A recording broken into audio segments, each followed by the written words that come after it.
yamliku sab'a sinin. Dia nanti akan memimpin, mentadbir alam selama 7 tahun. Di riwayat lain 5 tahun.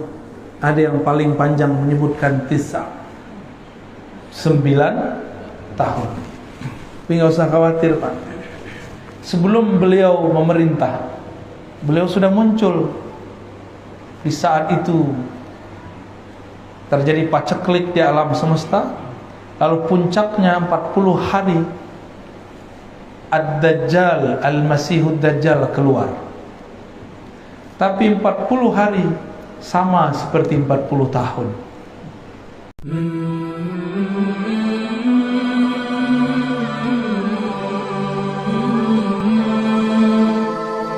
Sayyidina bika nahya bika namutu lika nusyur. Asbahna ala fitratil Islam وكلمة الإخلاص وعلى دين نبينا محمد وعلى ملة أبينا إبراهيم حنيفا وما كان من المشركين. اللهم نسألك العفو والعافية في الدين والدنيا والآخرة. اللهم احفظنا من بين أيدينا ومن خلفنا وعن يميننا وعن شمالنا ومن فوقنا ونعوذ بك يا ربنا من أن نغتال من تحتنا وأخرجنا يا ربنا من ظلمات الوهم والجهل إلى المعرفة بالعلم آمين يا رب العالمين.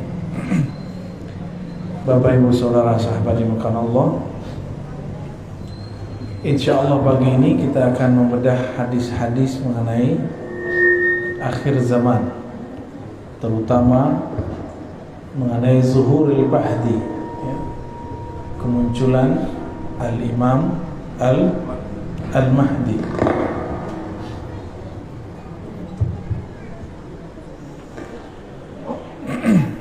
Al-Mahdi itu berarti orang yang diberi hidayah.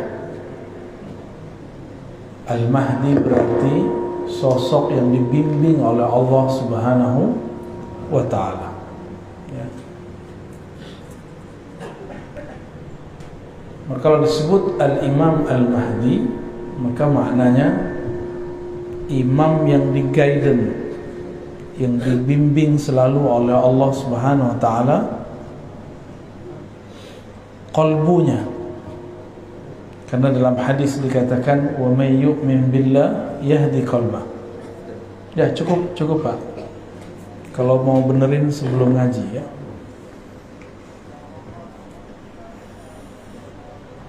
Wa may yu'min billah yahdi qalbah.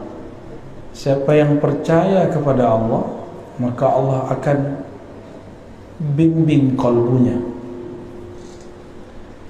Maka kajian-kajian Al-Mahdi harus menyesuaikan dengan prinsip kemahdian, bahwa Al-Mahdi ini dia bergerak dengan kalbunya, bukan bergerak dengan ra'yunya.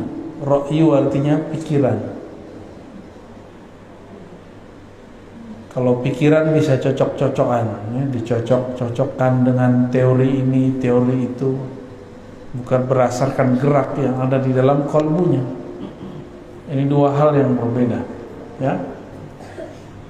Hari ini banyak orang yang halu, atau banyak orang yang ngaku-ngaku pergerakannya pergerakan Al-Mahdi. Sedangkan Al-Mahdi itu orang yang tidak mungkin ngaku-ngaku, karena dia dihidayahkan oleh Allah Subhanahu wa ta'ala. Al-Imam Abu Dawud nulis satu bab khusus mengenai Kitabul Mahdi, bab mengenai Al-Imam Al-Mahdi. Nah, ini saya bacakan beberapa hadisnya.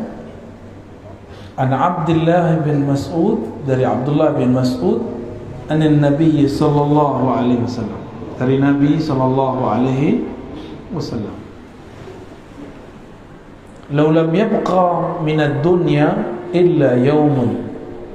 Seandainya dia tidak tersisa lagi di bumi ini, di dunia ini, kecuali satu hari saja,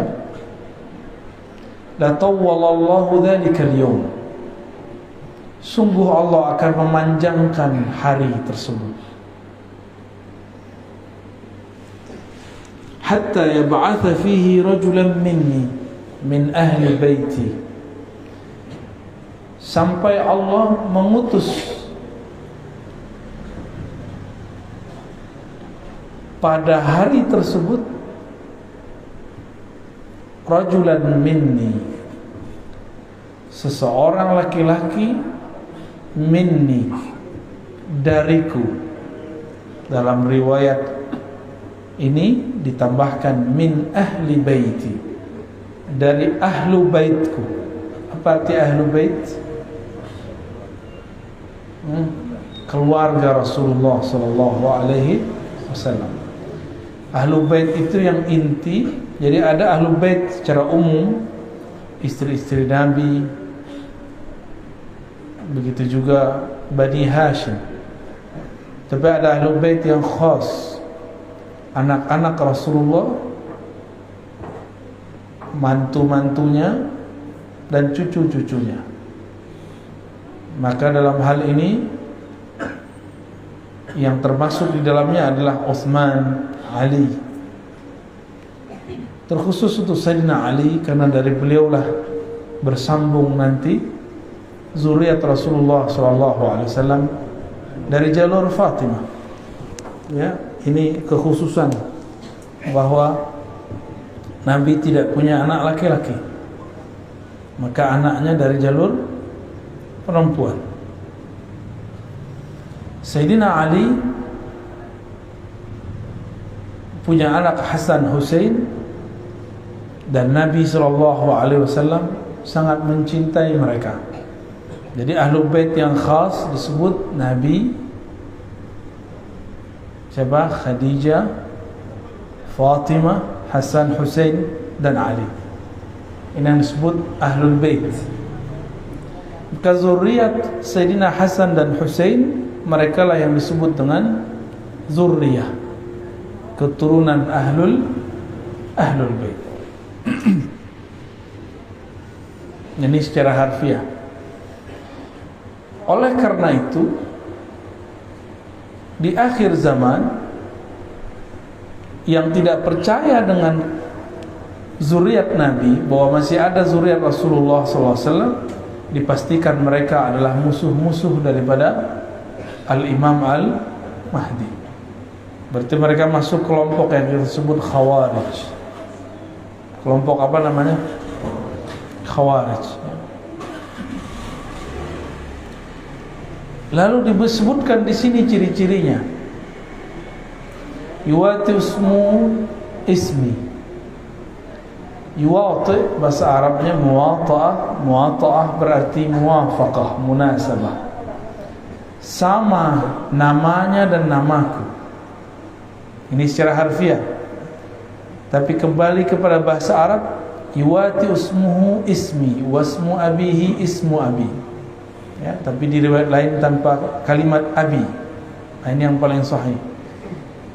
Isimnya sama dengan isimku. Dalam banyak kajian saya sudah menjelaskan bahwa isim yang kita terjemahkan nama ternyata kurang tepat. Karena kalau sekedar nama, sudah banyak zuriat Nabi bernama Muhammad, benar, atau Ahmad, atau Mahmud, dan nama ayahnya Abdullah, sudah banyak.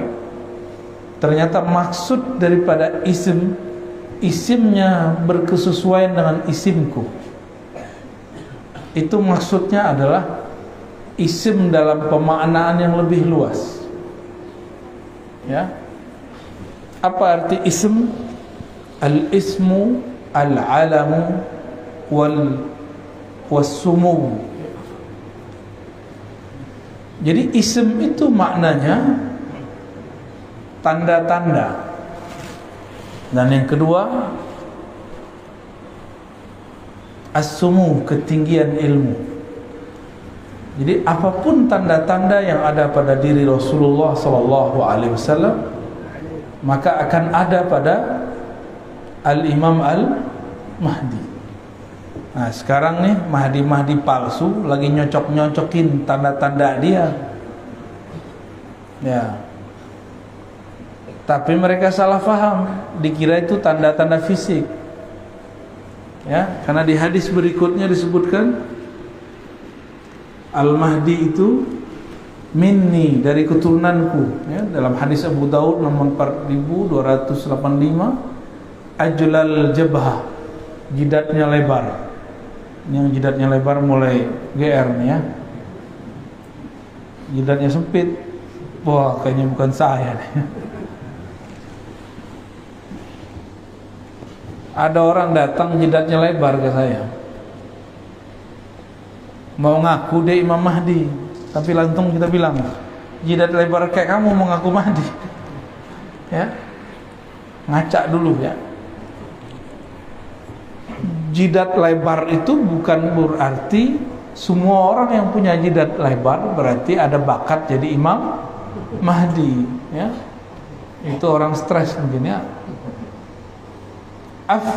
Aqnal anf, hidungnya mancung sedikit agak bengkok, atau bengkoknya bagaimana. Tapi ini juga salah satu makna. Tapi ingat, ini itu setelah Imam Mahdi diislah, ada namanya islah.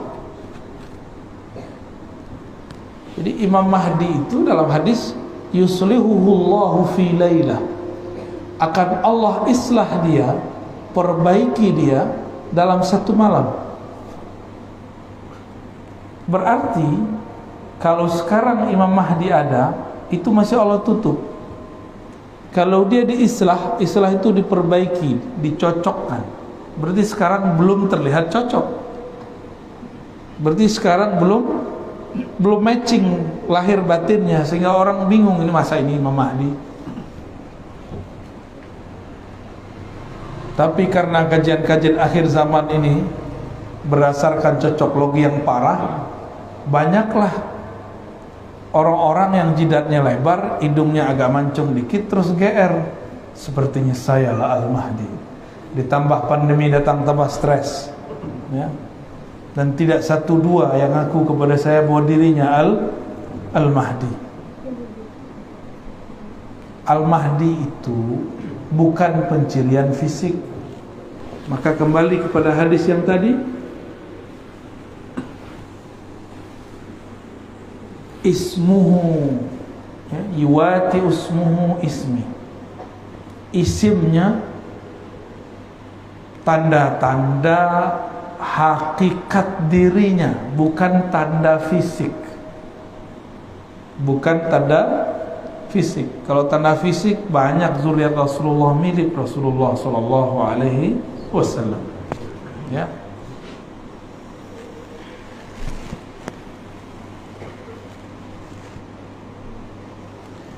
Lalu apalagi artinya as-sumu, ketinggian derajat.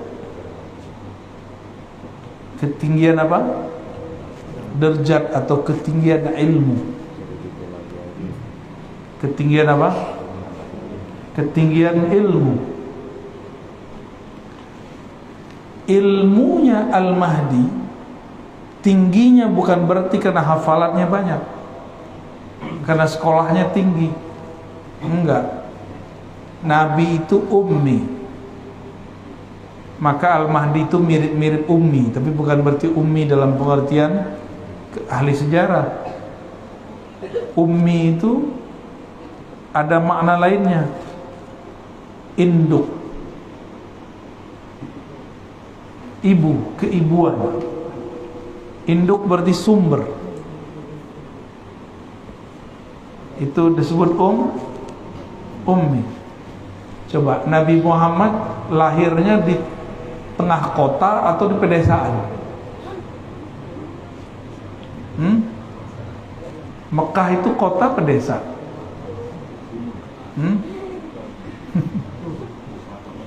Desa apa kota tuh Mekah itu? Berarti nggak paham ya selama ini Mekah itu apa ya? Bayanginnya desa gitu ya. Itu nggak ngerti sejarah itu. Nih kita kasih tahu, di tanah padang pasir yang dibutuhkan apa? Air. Maka di mana ada air itu menjadi pusat peradaban, jadi kota besar. Di padang pasir di Hijaz, di mana pusat air? di Mekah, berkah kaki Sayyidina Ismail, maka keluarlah air. Ada orang safar, mereka minta air. Ada yang tidak pindah-pindah, terjadilah perkawinan, terjadilah perdagangan, terjadilah turun-temurun terus, dan sampai pada masa Sayyidina Muhammad SAW lahir beliau, itu Mekah sudah jadi kota besar, bukan kampung ya, bukan kampung, itu Ummul Qura. Disebut apa? Induknya semua desa-desa, itulah yang disebut kota. Kota besar itu, di mana ada air. Nah, itu pertama. Yang kedua, di mana ada tempat suci. Di Jazirah Arab tempat sucinya di mana? Ya di Ka'bah itu. Maka berkumpullah di situ dua hal yang hebat. Pertama air Zam-Zam, yang kedua itu tempat suci. Jadi itu kota besar, Pak, jangan dibayangin kota kecil. Karena ini kota besar, maka sulit untuk mengetahui siapakah sosok Nabi akhir zaman. Disitulah Allah keluarkan Nabi Muhammad SAW. Jadi Imam Al-Mahdi itu nanti keluarnya di mana? Di kota besar, bukan di Balikpapan atau di desa kecil. Kotanya ibu kota besar, sehingga orang nggak kira. Kota besarnya nggak tahu nih kota yang mana ya. Apakah di negeri kita atau negeri yang lain? Kan banyak kota besar, benar nggak? Banyak kota besar.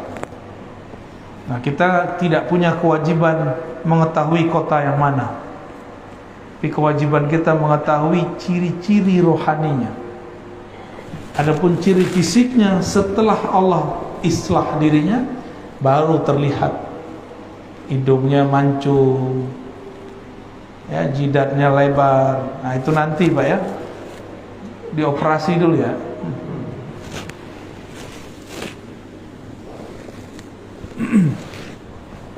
Nabi Muhammad SAW ketika kecil, kolbunya dibersihkan oleh Sayyidina Jibril, Sayyidina Mikail. Maka Al-Imam Al-Mahdi itu kecilnya pasti dibersihkan juga oleh Allah. Bukan mimpi, keadaan jaga. Karena Nabi Muhammad SAW mengatakan, waktu aku kecil, tiba-tiba ada dua makhluk putih bersayap turun dari langit, mengeluarkan isi jantungku, lalu membersihkan dua noda hitam di dalamnya. Itu pernah kejadian. Nah, Imam Mahdi pasti di waktu kecilnya mengalami hal yang sama, bukan mimpi. Kalau mimpi nggak masuk, mungkin dia cuma seorang wali, bisa jadi wali Allah, bisa jadi wali setan. Apalagi Nabi Muhammad SAW ketika beliau jalan, ya, jalan di pohon mengucapin salam. Ini jidatnya lebar nih. Itu pohon mengucapin salam? Enggak. Kalau iya langsung dibilang orang kayaknya miring nih ya. Masa pohon mengucapin salam? Nabi Muhammad SAW melewati pepohonan, bebatuan, itu batu mengucapkan salam. Terbayang nggak? Lagi jalan tenang-tenang, tiba-tiba dengar suara batu. Gimana? Batu ngomong. Kabur atau tetap di situ? Mana? Kabur ya? Ah, saya yakin yang sudah umur 50-60 aja penakut ya.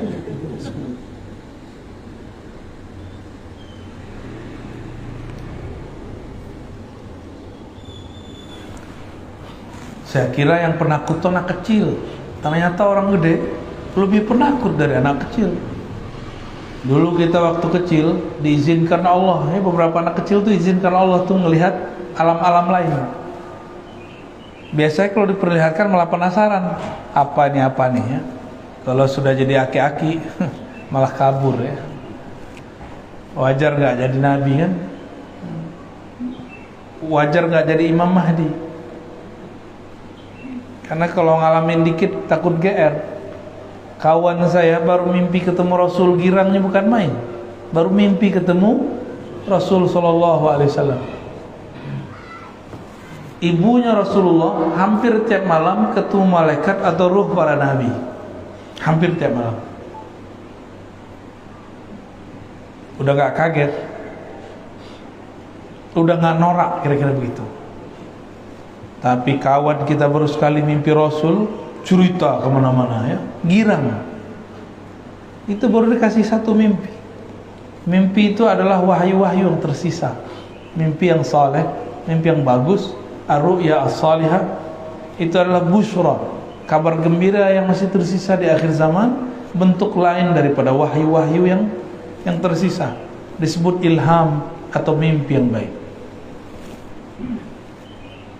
Maka Al-Mahdi itu tidurnya adalah perjalanan rohani. Bisa jadi dia diperjalankan ke masa lalu, bisa jadi dia diperjalankan ke masa depan. Ya.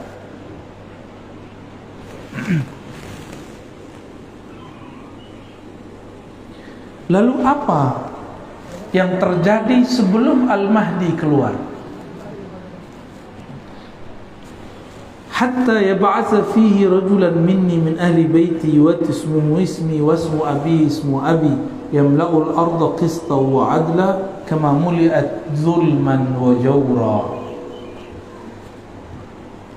Al-Mahdi itu tugasnya memenuhi bumi dengan keadilan, sebagaimana bumi sudah dipenuhi dengan kezaliman. Berarti ciri-ciri turunnya Al-Mahdi, bukan turunnya, khuruj, munculnya Al-Mahdi nanti, imam akhir zaman itu, kalau bumi sudah dipenuhi oleh ketidakadilan. Ini bukan tidak adil versi ahli politik ya. Tidak adil secara umum global, karena lafaznya bukan Indonesia, bukan Saudi, bukan Malaysia, bukan Singapura. Lafaznya al-ardu, bumi. Sebagaimana bumi dipenuhi dengan kezaliman, maka dia akan datang membawa keadilan.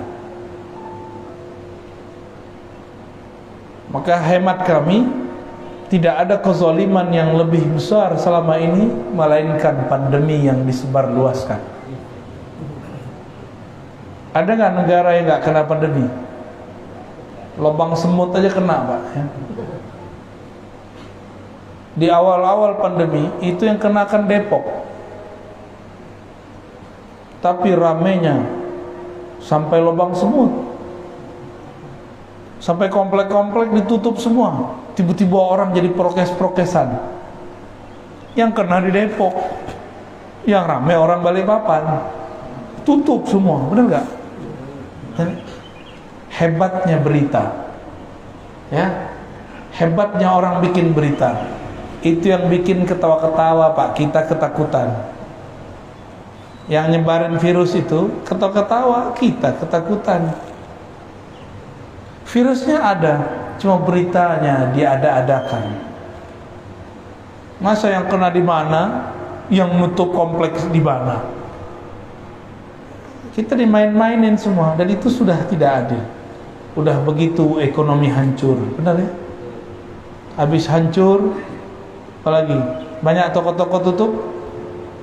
Kawan kita di Jakarta, di Tanah Abang banyak pulang kampung stres. Banyak tutup buku. Bukan hanya bukunya ditutup, toko-tokonya ditutup.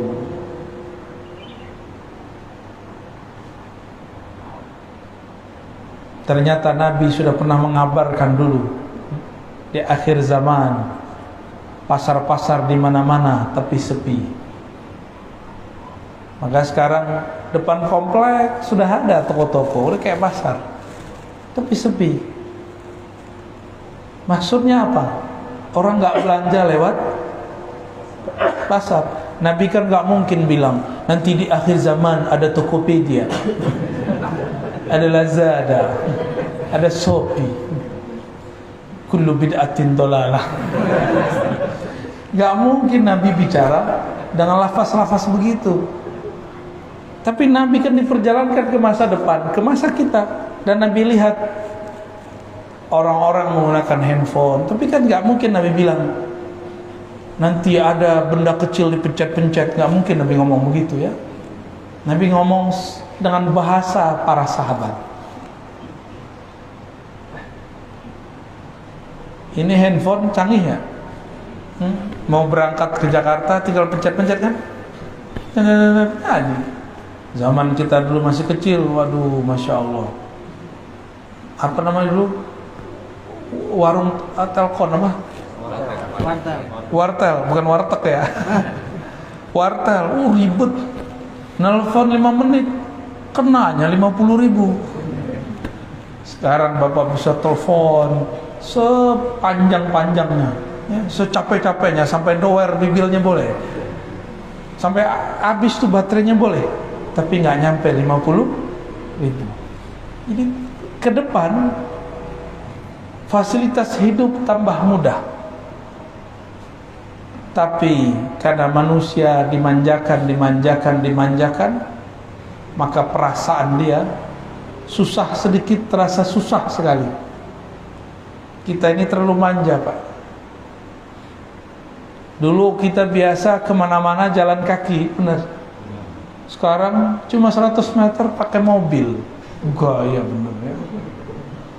Cuma ke depan 500 meter udah pakai motor. Wajar kalau sudah banyak penyakit hari ini. Masih muda penyakitnya sudah banyak ya. Ini juga zolim kepada badan. Itu bagian dari kezaliman ya. Salah satu ciri Al-Mahdi nanti banyak anak-anak muda sudah sakit-sakit badannya, udah gak sehat karena pemalas, disebut kaum rebahan. Baru dengar ya? Udah muncul Pak istilah itu, kaum rebahan ya. Maka kita yang ngaji-ngaji begini jangan rebahan lah ya. Sandaran boleh, rebahan jangan ya. Gak sopan ngaji kok rebahan ya. Tapi di rumah boleh ya. Ya di luar rumah kan aneh gak lihat untuk mengaji kayak gimana. Maka disebutkan seandainya hanya sisa 1 hari kiamat, maka di hari itu Allah panjangkan rasanya ribuan tahun. Ya ba'asu, Allah kirimlah. Nah ini bahasanya ya ba'asullah rajulan, Allah utus. Berarti Al-Mahdi ini utusan juga. Cuma bukan sebagai Rasul, bukan sebagai Nabi, sebagai wali. Oh berarti wali diutus? Oh iya, wali itu ada tugasnya, maka disebut wali. Wali kota aja ada tugasnya, masa waliullah gak ada tugasnya? Waliullah itu kerjanya bukan megang tasbih doang ya. Kalau megang tasbih doang mah ahli zikir biasa itu. Wali Allah itu orang yang ditugaskan oleh Allah untuk menjaga alam semesta. Maka ada wali Allah di gunung, ada wali Allah di sungai, ada wali Allah di laut, ada wali Allah di kutub utara, di kutub selatan, ada wali Allah jagain awan, ada wali Allah jagain batu bara tuh biar gak kebakar terus. Makanya aneh, musimnya selalu ada hujannya, benar nggak?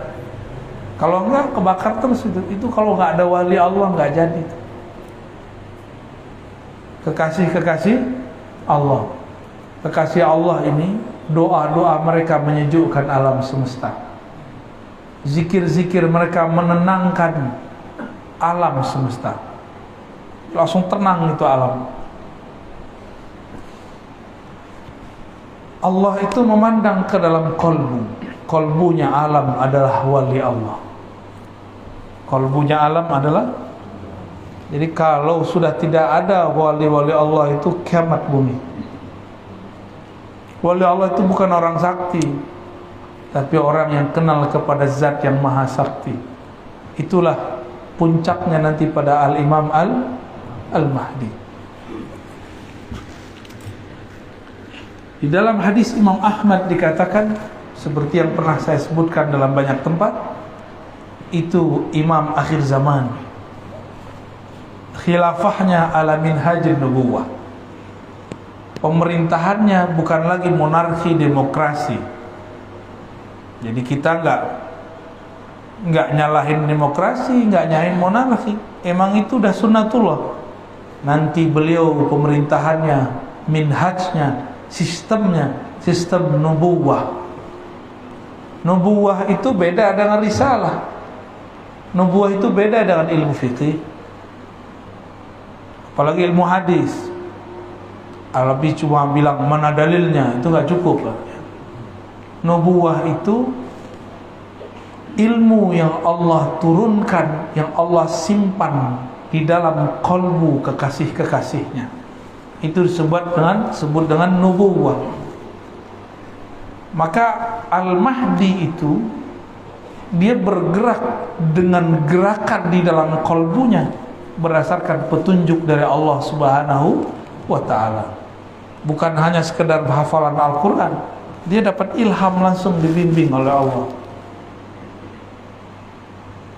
Dan gak mungkin lah ya Al-Mahdi main YouTube ya. Yamliku sab'a sinin, dia nanti akan memimpin, mentadbir alam selama 7 tahun. Di riwayat lain 5 tahun. Ada yang paling panjang menyebutkan 9 tahun. Tapi gak usah khawatir Pak, sebelum beliau memerintah, beliau sudah muncul. Di saat itu terjadi paceklik di alam semesta. Lalu puncaknya 40 hari Ad-Dajjal, Al-Masihud Dajjal keluar. Tapi 40 hari sama seperti 40 tahun. Lama rasanya. Kok bisa? Kita ini hidup terasa cepat karena Bapak Ibu sibuk. Nggak ngapa-ngapain, sibuk. Main handphone, ya, nonton. Dulu di zaman kita masih kecil, orang nonton aja dimarahin guru. Sekarang guru-gurunya main handphone. Maka waktu sebentar sekali, sudah tak terasa, sudah 2 tahun kita hidup bersama pandemi. Bapak belum talak-talak juga dia ya, karena dia nggak mau ditalak dia. Benar ya 2 tahun? Tegangnya kok udah hilang. Kayaknya dulu kalau masuk masjid orang nggak pakai masker langsung dipelototin. Padahal yang kena orang Depok. Tutup musola nggak dulu? Dilarang tuh. Semua ketakutan Pak. Itu bukan pemerintahnya yang salah, bukan imam masjid yang salah. Emang sudah begitu masanya. Bukan hanya musola masjid, gereja ditutup, ya, wihara ditutup semua. Jadi jangan kita kemudian pakai otak konspirasi, abal-abalan. Konspirasi itu ada ilmunya, ada teorinya. Jangan pakai teori abal-abalan. Wah, ini tanda nih, tanda ingin menghancurkan umat Islam nih. Wah, mesti ditutup. Ya salam. Kristen juga tutup gerejanya. Yang waras kalau mikir, ya, mikir itu yang cerdas sekalian, yang kritis sekalian, benar sekalian. Ya. Jangan nanggung kalau kritis. Jangan mikir begitu ya. Semua Pak. Karena Dajjal itu musuh semua agama. Musuh semua agama. Nanti ada masa handphone tidak bekerja. Ini kabar buruk Pak. Saya bukan nakut-nakutin. Kata ahli bahan bakar di dunia. Ini kan Balikpapan nih punya, ada Pertamina, dulu ada Chevron, ya, ada Total, masih ada nggak tuh? Udah nggak ada ya? Udah angkat kaki dia. Itu ciri-ciri itu deh. Nanti 2030 kata mereka, mobil-mobil kita yang pakai bensin, pakai solar, nanti nggak bisa lagi, kehabisan energi. Jadi mumpung masih bisa beli mobil bensin, Pak, beli Pak sekarang. Enggak juru juga ya. Maksud saya sederhana. Ilmu tentang akhir zaman itu beda ahli, beda ibarat, beda istilah. Kita menyebutkan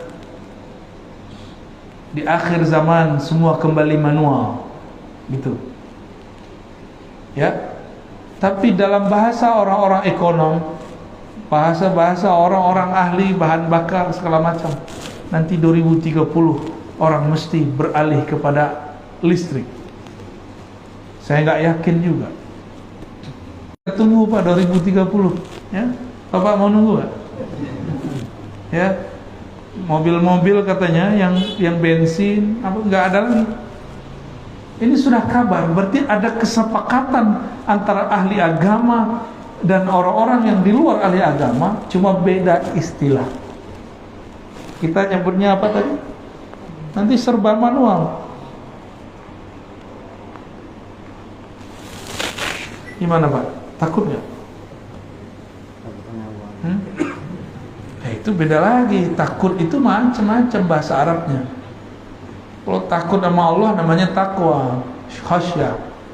Ada khauf, itu beda lagi. Ada hadar. Bapak takut nggak Maulid? Katanya takut sama Allah. Waktu pandemi orang buka masker batuk-batuk takut. Itu namanya waspada. Bahasa Arabnya hadar, hazrun ya.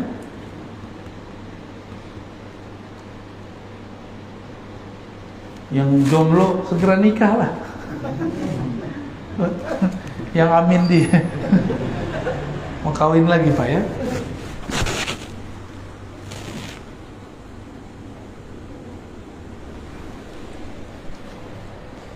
Di dalam hadis yang lain, hadis 4286 riwayat Imam Abu Daud, Ummu Salamah mengatakan yakunu ikhtilafu inda mauti khalifah فيخرج رجل من أهل المدينة هاربا إلى مكة فيأتيه ناس من أهل مكة فيخرجونه وهو كاره فيبايعونه بين الركن والمقام ويبعث إليه بعث من أهل الشام.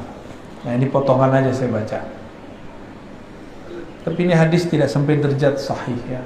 Paling tinggi hasan. Nanti akan terjadi ikhtilaf ketika mati seorang pemimpin. Ini diperdebatkan, ini pemimpinnya di mana nih?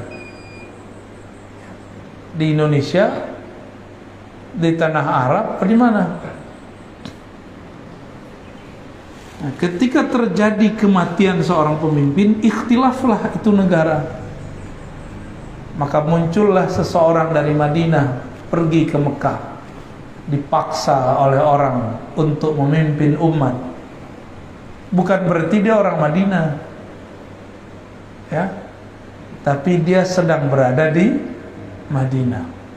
Maka kawan saya dulu cocok-cocok logi. Kata dia, saya ketemu ada orang di Madinah lewat WA. Itu orang sepertinya sifat Rasulullah ada pada dirinya. Sepertinya dialah calon Imam Mahdi. Imam Mahdi kok pakai sepertinya, ya? Imam Mahdi nggak boleh cocok logi, ya.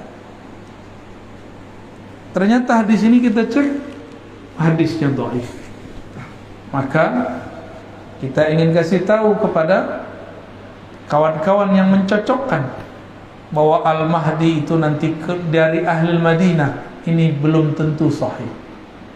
Karena hadis ini disebut hadisun dhaif, ya. Bisa jadi bukan dari Madinah. Yang pasti yang sahih adalah dari keturunan Rasulullah sallallahu alaihi wasallam. Oleh karena itu, ini hadisnya masih banyak Pak, tapi sudah syuruk ya. Tugas kita sebagai umat yang berakidah ahlus sunnah wal jamaah apa? Menghormati zuriat Rasulullah sallallahu alaihi wasallam. Karena Nabi mengatakan Al-Mahdi pasti keturunanku, pasti keturunan aku.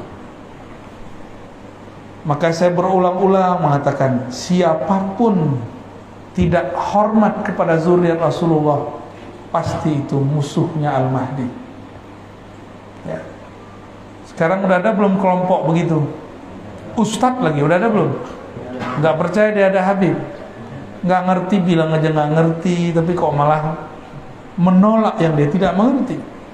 Kita juga nggak mengkultuskan Habib kok. Habib juga nggak senang dikultuskan kok. Coba tanya semua Habib yang benar ya, nggak senang dikultuskan, karena si Habib tahu kualitas rohani dia.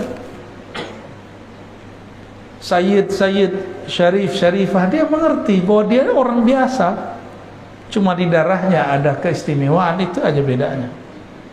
Kalau Al-Mahdi sudah darahnya mulia, ruhaninya adalah pilihan Allah Subhanahu wa ta'ala.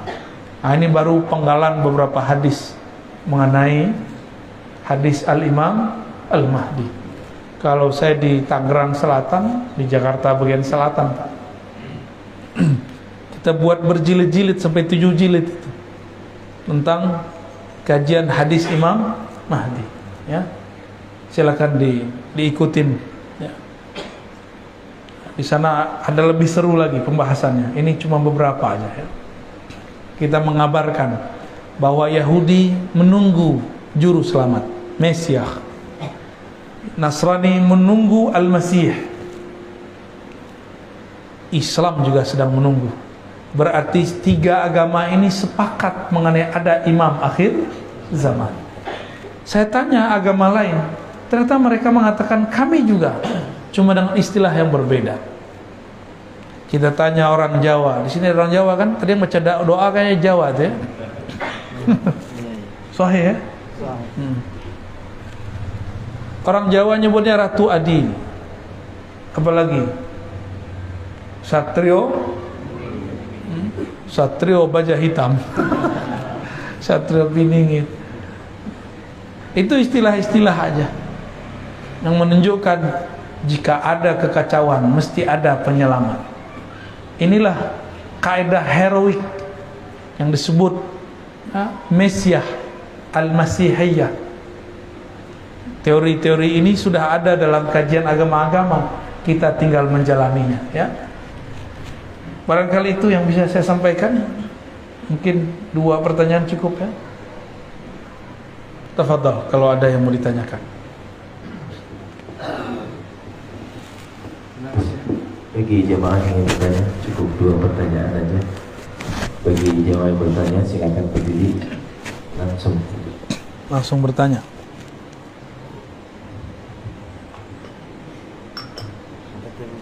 Ini aja, air putih.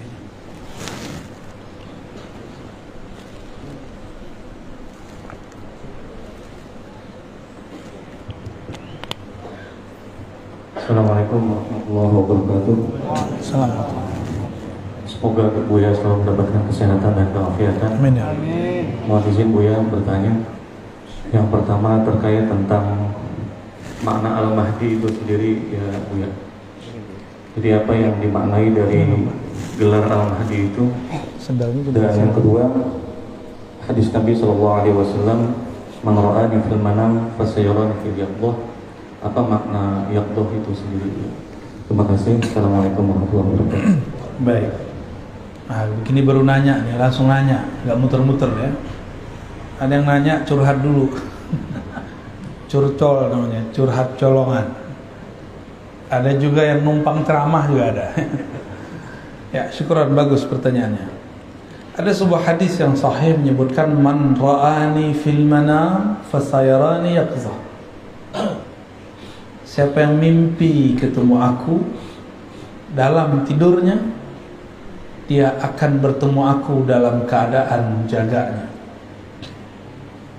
Maksudnya apa itu? Mimpi ketemu Nabi pasti benar. Lah kita kan belum ketemu Nabi. Ini belum ketemu Nabi. Ruh kita kan ketemu Nabi sallallahu alaihi wasallam. Dulu kita pernah sama Nabi, Pak. Percaya nggak? Nggak ingat ya? Makanya antum pada diam semua nih, tanya percaya nggak? Nggak yakin, makanya nggak ketemu Rasulullah Sallallahu Alaihi Wasallam. Bengong aja.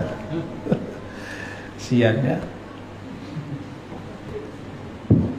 Kita ini pernah bersama Rasulullah SAW, cuma mungkin lapisan kesekian.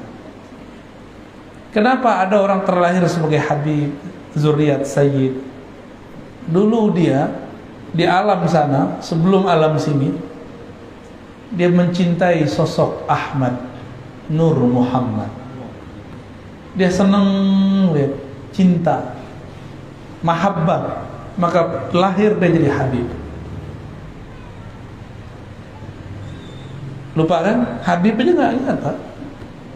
Karena nggak semua Habib itu wali. Nggak semua Sayyid itu wali.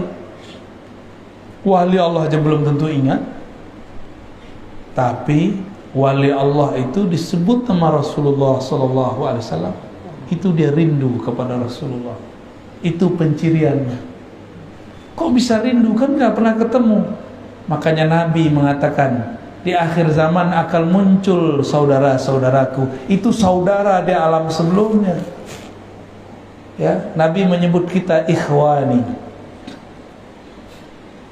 Kalau benar nih ikhwani. Ikhwan artinya apa ikhwan? Saudara. Saudara kenal nggak sama saudaranya? Ya kenal. Masa nggak kenal? Ya. Apabila kesadaran itu muncul di alam bawah sadar bernama mimpi, maka suatu saat dia akan melihat dalam keadaan jaga. Dilihat orang, dia sedang jaga. Dilihat orang, dia cuma merem atau melihat ke satu arah. Tapi yang terlihat dalam dirinya, dia sedang bertemu Rasulullah SAW. Gak usah jauh-jauh ya. Bapak ini belajar silat aja, bukan silat lidah, Pak ya. Belajar silat. Itu bisa lihat gerakan yang gak kelihatan sama orang biasa, benar gak? Orang pesilat. Belajar ilmu kebatinan bisa merasakan yang tidak terasa oleh orang biasa. Belajar tarekat zikir bisa merasakan getaran zikir yang tidak dirasakan orang biasa. Yang harusnya dirasakan kalau kita lagi tidak sadar. Tapi kalau dilatih, nanti akan terasa. Seharusnya lagi mimpi, sekarang terasanya lagi jaga. Saya mau tanya, Rasulullah itu sekarang dengan ruhnya atau dengan jasadnya? Ruhnya. Makanya dimaksud siapa yang melihatku dalam mimpi, nanti ruhnya akan melihatku dalam keadaan dia sedang jaga. Jaga yaqzah itu artinya kesadaran ruhani tingkat tinggi. Nanti akan sampai kalau ada orang-orang yang sudah cinta Rasulullah SAW. Maka belajar, kita ini lagi belajar mencintai Rasulullah SAW. Kita bermaulid itu belajar cintai Nabi. Maka katakan kepada orang anti maulid, kami sedang belajar mencintai Nabi Muhammad SAW. Mereka bilang, enggak begitu caranya. Tapi dengan apa? Mereka buat pengajian. Kajian yang disebut kajian sunnah. Ya sama aja ya, kan kita juga menyebut sunnah. Cuma beda-beda istilah aja. Kok dia disebut sunnah, kita nggak disebut sunnah? Kan sama-sama baca hadis Nabi Sallallahu Alaihi Wasallam. Bapak Ibu sahabat bukan Allah, itulah lebih kurang maknanya. Siapa yang mimpi ketemu aku, melihat di alam bawah sadarnya, berarti dia akan melihat aku dalam keadaan sadar.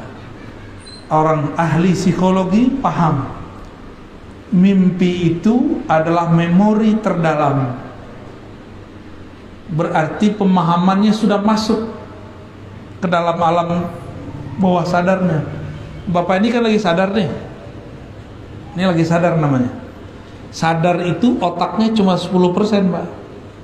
Tapi alam bawah sadar 45 tambah 45 90 sama 100 sama 10. Berarti masih ada 90 lagi bagian otak kita yang bisa menyimpan memori tentang Rasulullah SAW. Kalau sudah terbawa mimpi, nunggu ketemu jaga. Ya, saya jamin. Tapi harus berguru biar tidak halu, ya. Biar nggak ngayal-ngayal. Biar nggak ngaku-ngaku baru ketemu Nabi udah ngerasa Mahdi aja, udah ngerasa wali, belum tentu. Orang kafir mimpi ketemu Nabi bisa tambah kafir, bisa tambah kafir. Maka ketemu Rasulullah belum tentu tanda baik. Abu Lahab ketemu Nabi nggak? Bukan mimpi, jaga. Mukmin atau kafir? Kafir. Abu Jahal ketemu, mukmin atau kafir? Abdullah bin Ubay ketemu, munafik atau mukmin? Munafik. Jadi tidak semua orang semasa dengan zaman Rasul SAW itu benar, ya. Maka nggak usah berkata ngomong gini, coba kalau saya hidup di zaman sahabat, coba kalau saya hidup di zaman Nabi, saya yakin bapak ibu stres, kan nggak bisa punya handphone, nggak bisa main Facebook, nggak bisa YouTuber, nggak bisa ngaji lagi rebahan, nggak bisa makan. Dulu susah pak bener makan. Dulu bentar-bentar kawin, bentar-bentar perang. Ada orang mau menyentuh istrinya malam ini, nggak jadi. Tiba-tiba ada seruan perang, nggak jadi nyentuh istrinya. Ada yang sudah menyentuh istrinya belum sempat mandi, langsung ada pengumuman perang langsung. Sekarang cuma perang mulut doang sama bini ya. Perang mulut sama tetangga ya, salah. Kurang kerjaan ya. Terakhir, ada lagi pertanyaan? Cukup? Silakan dipilih tuh di belakang ada perempuan. Ya. Boleh? Yang di belakang perempuan. Ya.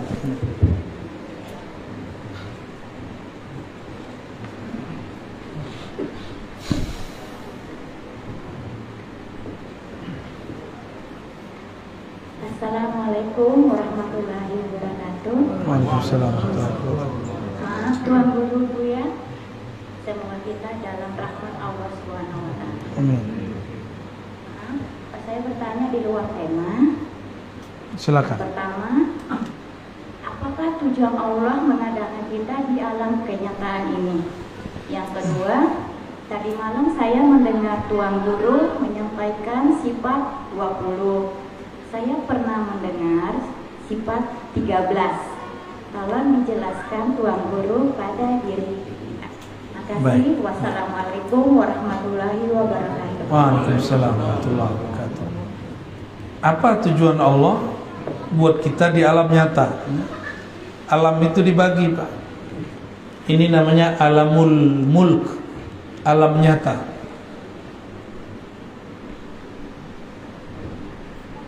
Di samping kita ada alam lain, namanya alam malakut, alam malaikat.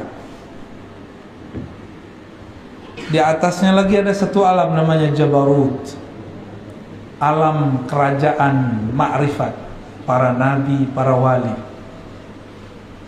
Jadi lebih tinggi nabi wali daripada malaikat secara alam. Lalu apa tujuan Allah jadikan kita di alam mulk, bukan di alam malakut? Manusia itu dipilih oleh Allah, inni ja'ilun fil ardi khalifah. Allah bertujuan menjadikan kita sebagai pentadbir alam yang mengurusi alam semesta, terutama bumi. Inni ja'ilun fil ardi khalifah. Ini kalimatnya dalam surah Al-Baqarah. Sungguh aku hendak menjadikan di muka bumi khalifah. Apa arti khalifah? Pengganti yang tadinya sudah ada mengurus bumi, sekarang digantikan oleh manusia. Berarti sebelum manusia sudah ada makhluk lain. Ternyata dulu jin disebut Banul Jan, keturunan Jan. Itu sudah pernah mengurus bumi. Tapi dasar mereka tercipta dari api. Kerjanya membakar orang mulu, tengkar mulu. Terjadilah perperangan di setiap tempat, bunuh-membunuh.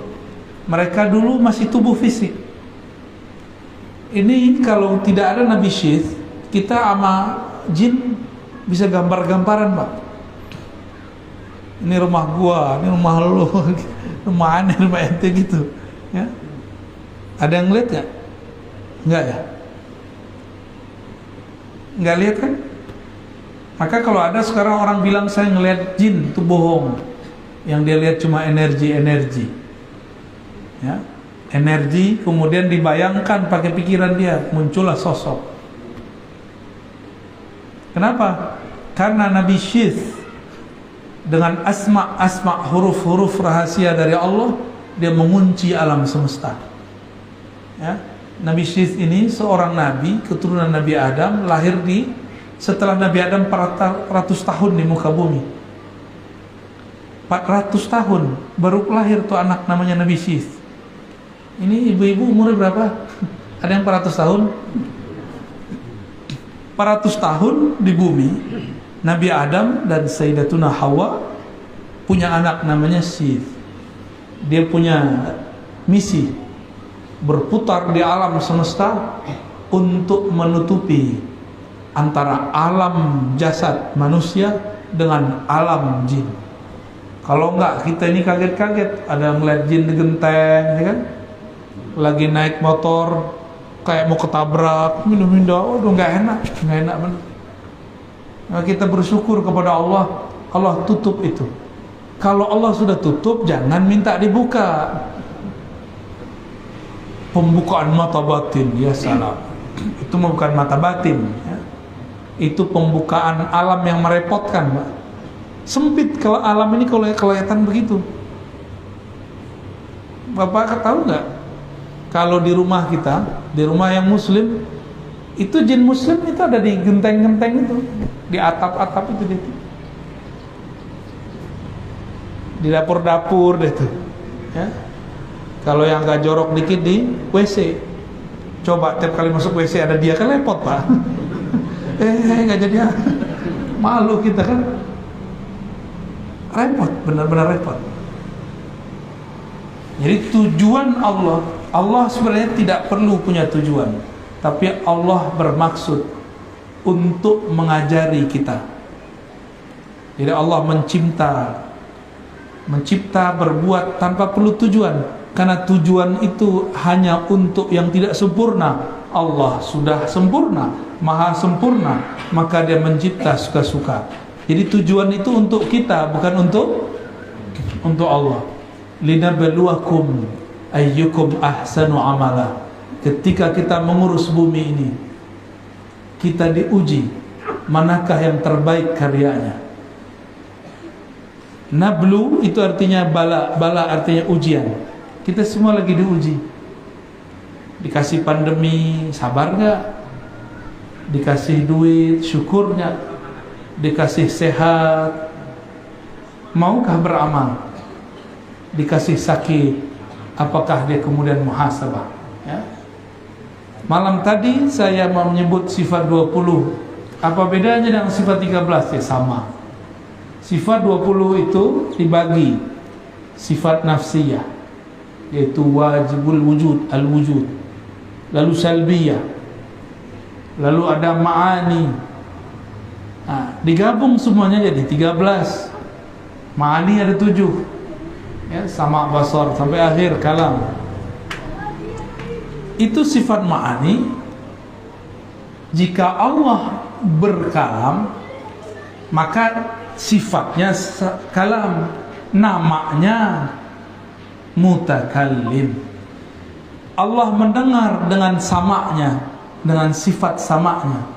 Saat Allah mendengar, namanya samia, kaunuhu samian. Jadi itu cuma pelengkap penjelas daripada rukun sifat 13, ya. Itu sama, jadi tidak jauh berbeda. Dan uniknya, Imam Tahawi di Mesir, Imam Ash'ari di Baghdad, Imam Maturidi di Samarkand, ajaran mereka sama. Cuma waktu itu istilah 13-20 belum dipakai. Tapi mereka sama-sama menyebutkan jumlah nama sifat yang sama. Ya, inilah kita beruntungnya jika kita berakidah dengan akidah ahlus sunnah. Begitu Bu ya. Semoga bermanfaat. Setelah ini kami ada jalan lagi. Mohon izin kita tidak usah salam-salaman seperti biasa. Saya mohon pamit. Assalamualaikum warahmatullahi wabarakatuh. Sallallahu alaihi